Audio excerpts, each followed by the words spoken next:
কোরআনের হৃৎপিণ্ড বলা হয় সূরা ইয়াসিনকে, আর এই সূরার ভেতরেই কিন্তু লুকিয়ে আছে বিশ্বাস আর অবিশ্বাসের এক অসাধারণ গল্প।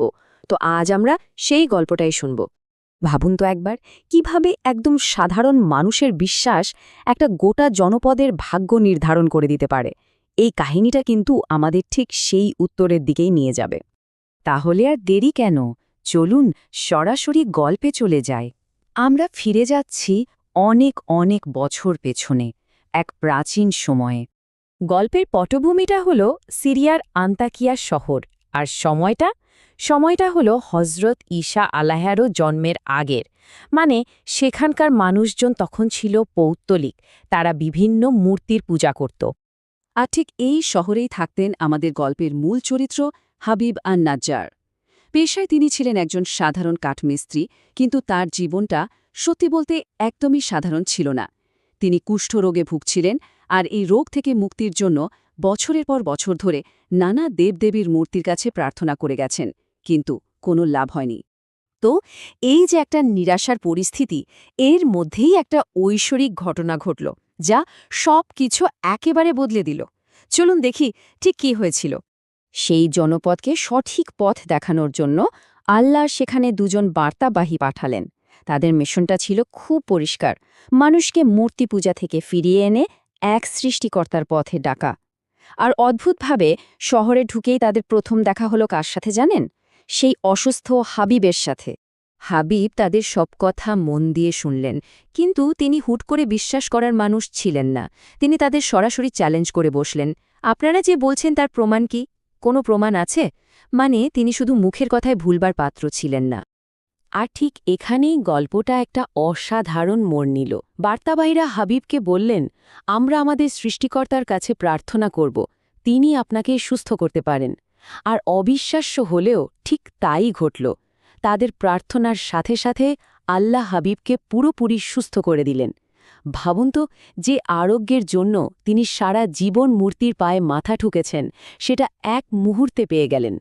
চোখের সামনে এমন একটা জীবন্ত অলৌকিক ঘটনা দেখে তার মনে বিশ্বাসের আলো জ্বলে উঠতে আর দেরি হল না।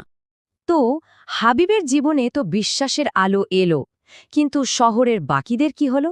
তাদের প্রতিক্রিয়া ছিল ঠিক উল্টো। চলুন এবার সেই অবিশ্বাসের গর্জনটা শোনা যাক। শহরের যারা ক্ষমতাশালী, তারা এই বার্তাবাহীদের দেখেই একেবারে উড়িয়ে দিল। তাদের যুক্তিটা ছিল খুব সাধারণ, আরে তোমরা তো আমাদের মতনই সাধারণ মানুষ, এসব মিথ্যা কথা বলছো। মানে কোনো কিছু যাচাই বাছাই না করে তারা সরাসরি তাদেরকে মিথ্যাবাদী বলে দিল। কিন্তু এত কিছুর পরেও বার্তাবাহীরা কিন্তু একটুও বিচলিত হলেন না। তারা খুব শান্তভাবে, খুব দৃঢ়ভাবে উত্তর দিলেন, আমাদের রব জানেন যে আমরা তারই পাঠানো দূত, আর আমাদের কাজ হল শুধু সত্য বার্তাটা স্পষ্টভাবে পৌঁছে দেয়া, এর বেশি কিছু না। কিন্তু এতে কি শহরের মানুষ শান্ত হল? না, বরং তাদের অহংকার আর ঔদ্ধত্য যেন আরও বেড়ে গেল। তারা উল্টো বার্তাবাহীদের অশুভ বলে দিল, আর সরাসরি হুমকি দিল, যদি এসব বন্ধ না করো তাহলে আমরা তোমাদের পাথর মেরে হত্যা করব। শুধু তাই না, তাদের এই অবাধ্যতার কারণে শহরে দুর্ভিক্ষ পর্যন্ত নেমে এসেছিল, কিন্তু তারপরেও তাদের হুঁশ ফেরেনি। তো পরিস্থিতি যখন এমন উত্তপ্ত, একেবারে সংঘাতের দ্বারপ্রান্তে, ঠিক সেই সময়েই গল্পে একটা নাটকীয় মুহূর্ত তৈরি হয়। একজন মাত্র বিশ্বাসী মানুষ রুখে দাঁড়ানোর সিদ্ধান্ত নিলেন। আর সেই মানুষটা কে ছিলেন? তিনি ছিলেন হাবিব আন-নাজ্জার। যখনই তিনি শুনতে পেলেন যে শহরের লোকেরা আল্লাহর বার্তাবাহীদের মেরে ফেলার ষড়যন্ত্র করছে, তিনি আর এক মুহূর্তও বসে থাকতে পারলেন না। নিজের লোকদের, নিজের সমাজের মানুষকে সত্যিটা বোঝানোর জন্য তিনি শহরের অন্য প্রান্ত থেকে দৌড়ে এলেন। সেই ভিড়ের সামনে দাঁড়িয়ে হাবিব একটা ভাষণ দিলেন, যা ছিল আবেগে ভরা কিন্তু যুক্তিতেও অকাট্য। তিনি বলতে শুরু করলেন, হে আমার সম্প্রদায়, তোমরা তাদের কথা শোনো যারা তোমাদের কাছে কোনো প্রতিদান চায় না। আচ্ছা, আমি কেন তার ইবাদত করব না যিনি আমাকে সৃষ্টি করেছেন? তোমরা শুনে রাখো, আমি তোমাদের রবের উপর ঈমান এনেছি, তাই আমার কথা শোনো। হাবিবের এই সাহসী আহ্বানের পরই গল্পটা তার ক্লাইম্যাক্সের দিকে এগিয়ে যায়।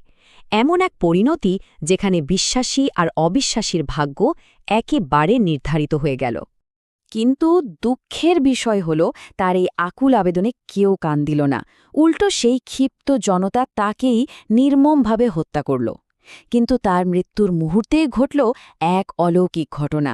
তাকে বলা হলো জান্নাতে প্রবেশ করো, আর জান্নাতে গিয়েও তার প্রথম কথাটা ছিল কাদের জন্য জানেন? যারা তাকে হত্যা করেছে তাদের জন্য। তিনি আফসোস করে বললেন, হায়, আমার লোকেরা যদি শুধু জানতে পারত যে আমার রব আমাকে ক্ষমা করে দিয়েছেন আর আমাকে সম্মানিত করেছেন। হাবিবের শাহাদাতের পর আর দেরি হল না। সেই সীমা লঙ্ঘনকারী জনপদের ওপর নেমে এলো আল্লাহর শাস্তি। কোনো সেনাবাহিনী নয়, কোনো ঝড় তুফানও নয়।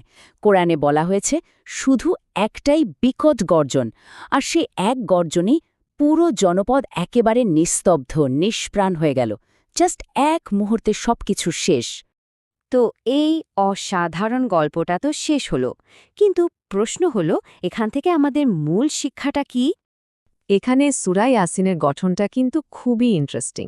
দেখুন, এ গল্পের ঠিক পরেই আল্লাহ তার কিছু নিদর্শনের কথা মনে করিয়ে দিচ্ছেন, যেমন মৃত পৃথিবীকে আবার জীবন দেওয়া, আমাদের খাওয়ার জন্য শস্য উৎপাদন করা, খেজুর আর আঙুরের বাগান তৈরি করা, ঝর্ণা বইয়ে দেওয়া। এ সবকিছুই আসলে কোন দিকে ইঙ্গিত করছে? ঠিক সেই একই সত্যের দিকে যা হাবিব আর সে বার্তাবাহীরা বলেছিলেন, সৃষ্টিকর্তা একজনই, আর উপাসনা শুধু তারই প্রাপ্য।